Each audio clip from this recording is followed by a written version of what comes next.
Happy Mandalorian Friday to all you guys, and a big welcome and good morning to all of you guys who are just like me, decided to wake up right at 1 a.m. or 12 a.m., whatever time it is for you, and you just sat down and you're like, hey, I'm going to watch The Mandalorian, because that's me right now. And of course, if you guys are new here, consider hitting that like and subscribe button where we talk Mandalorian every single week leading up to the finale over on this channel. And the biggest part about this, guys, is to make sure to comment down below and let me know what your guys' thoughts are on this episode of The Mandalorian. The last couple of weeks have been fantastic talking with you guys in the comments, hearing your guys' theories, hearing what you guys think is gonna come up. And man, oh man, what an episode we have here. Thank you, Dave Filoni, for bringing back many memories of countless different aspects of the Star Wars world. And for Dave Filoni's first venture into a live action, he took us to Tatooine. We got many callbacks, which some might be like a little bit too much fan service, but I actually don't mind. And I actually kept screaming at the screen how excited I was for each and every single one of them. Guys, this was an awesome episode. I mean, I've been a really big fan of The Mandalorian. I've enjoyed every single episode leading up. Some people weren't the biggest on last episode. I was, because of the character progression with The Mandalorian. And I think that's the thing that I get with all these smaller episodes, is that it just keeps building his character up. And that's the most intriguing thing for me. And that's what I'm all in for, because Pedro Pascal is one of my favorite actors working and coming up in today. And when I heard he was going to cast The Mandalorian, it made me excited, because he's doing so much with just his voice and his mannerisms. And that's what I've been explaining, especially with last week's episode, and even going into this week's episode, he does a lot with it. And man, let's just talk about some of my favorite big callbacks in here. Of course, the pit droids. He lands in Tatooine. That opening dogfight sequence was great, and it really locked you into the episode real fast. And I did actually grip my fist just a bit, because I didn't know how it was going to go down. I knew he was probably going to survive, because they are doing a season 2 and we have the rest of the season, but it was how he was going to get away. He's just so fast and dynamic, but that dogfight sequence in space was great. Then of course you see him heading to Tatooine. He has to land in Mos Eisley. The second I heard Mos Eisley, I'm like, oh my god, he's really doing it. Filoni is really taking us there. He lands there. Pit droids come out. I almost screamed. It's 1 a.m. here, and I almost screamed of excitement at that scene, because I'm like, oh my god, like, I love the pit droids. And every time I go on Star Tours at Disneyland, I always get the pit droid sequence at the end. It was very, like, again, fan service moment. I like that fan service because it gets me excited, and I love Tatooine. And I never really thought anything live action would actually go back there, but Filoni took us there, and it made sense for the story, even though he's already left. And so definitely a little bit of a pit stop to wherever he is heading out to, but of course, we're there. We get the pit droids. We get an awesome little pit cleaner the person who owns the pit. I don't exactly know the actress's name, but she is from BoJack Horseman. I like her comedic efforts, and I like what she does within this role. Now, of course, the Mandalorian has to pay her. He has to get a job. Started walking through Tatooine. We get some awesome imagery, especially the one that we saw from the trailer, of the Stormtrooper helmets on pikes. Awesome. But as he keeps moving around, he heads into the Mos Eisley Cantina. The thing that we were all waiting for to happen. He's sitting in there. It really brings back epic memories, especially since I just watched A New Hope, like not even just a week ago.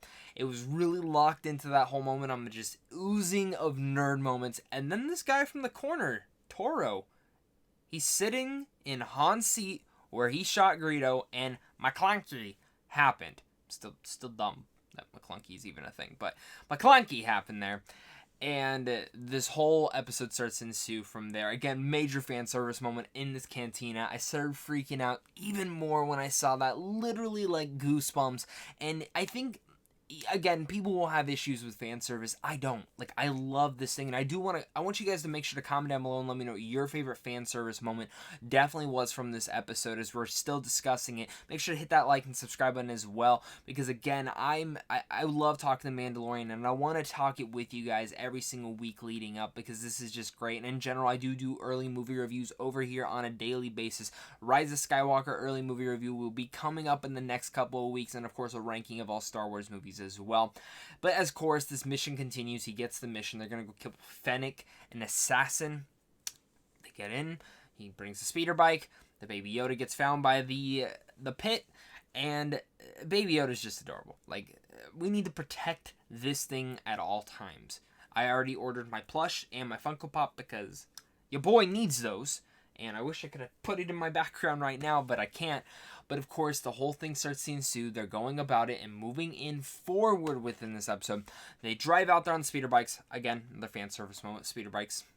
You know, I love when the sniper stormtroopers ride them around. I know they've been around other than that, but it was nice little fan service moments in there as well. They're riding him. They're finding all these things. They find a dead bounty hunter on a dewback. Again, another fan service moment. Never knew I'd see a dewback, and I love, like, the only time we've ever seen a really dewback in live action, it looked completely fake. So it's cool to see a dewback that actually looks real. And that's what goes to this whole episode in general, The Mandalorian, is how well they are doing with the visual effects and with everything that's combining it all together. The dewback goes in sorts. They start finding where the sniper is. They use this cool little charge thing when they're driving the speeder bike that I'm like, I was all in for. They shoot it out, blind her. They work together, get there, they cuff her. Whole thing ensues. He has to go back and get the dewback because his speeder bike broke. Ensues that she says, you do know that Mandalorian is wanted by the guild. The guy says, well, I don't really care. And she's like, no, he betrayed them all. Whole thing goes about. Mandalorian notices that he ends up killing Fennec and going back. And he has to go back, meet him, and pretty much Toro, I've already mentioned, I didn't really like Toro. I didn't really like his character. It was probably my only con for the episode. I don't know what it was about it. Like, it just, something stuck out for me where I was like, I don't care at all about this guy. Like, I just find him to be a little bit cringy. Maybe that's just me. Maybe you guys all feel differently, but I felt very cringy with his character, and I don't know what it was with him. I don't know if it was the performance. I don't know if it was the style of how they used him. It did feel prequel-ish, and maybe that's because of a lot of the prequel elements that they were putting in here. Again, there was a lot of original trilogy elements. I think, honestly, though, George Lucas is watching this episode and being like, I can't believe Filoni, the man, and, of course, Jon Favreau, who actually, this is the first episode he did not help write, are making this. And I think this is the episode that George Lucas is at home weeping of tears of how excited he was. I just kept thinking, I'm like, this does feel like original Star Wars, and even some prequel aspects too. And you know, prequels are prequels. I take the good and the bad with Star Wars, and I enjoy it because I want as much Star Wars content as I can get. I love this world. And as he heads back, this guy has Baby Yoda in one hand, a pit person in the other, tells him to cuff him, gonna take him in.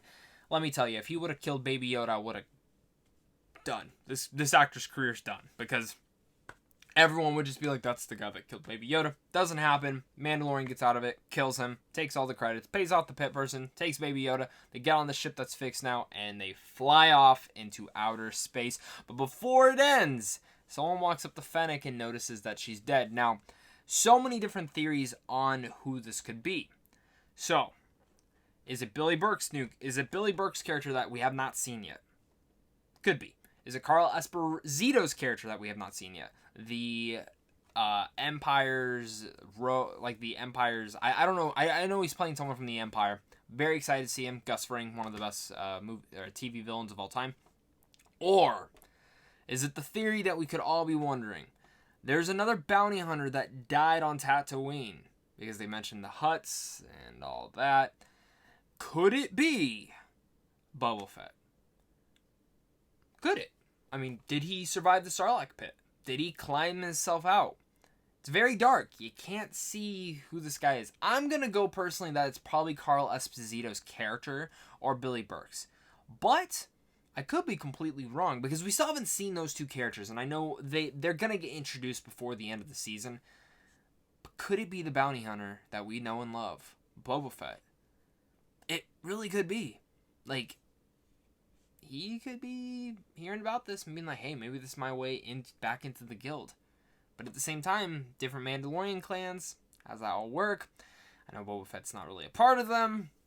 There's a lot of things in that aspect. I don't think it's personally Boba Fett. I don't think it is. I really do think it's Carl Esposito's character. It's time and due that we have him on here, and it looks like the way that he's introduced is on a desert planet. So that's going to be my guess, that it's Carl Esposito. Let me know what your guys' guess is. Maybe I'm completely wrong. Maybe you guys have another guess that it could be. I'm curious to hear your guys' thoughts down below. Again, make sure to comment down below. Let me know what your guys' thoughts on the Mandalorian episode. I really much enjoyed this one. Still, episode 3 is my favorite. I think that's how it's going to be. But still, I had a blast with this one because of all that fan service. Again, I don't think fan service is a bad thing. Maybe it was a little too much in this. Maybe it was too apparent that, like, oh my god, this is like very in your face, but it made me smile. It gave me goosebumps. And if that's what I want from this, then I'm gonna take it.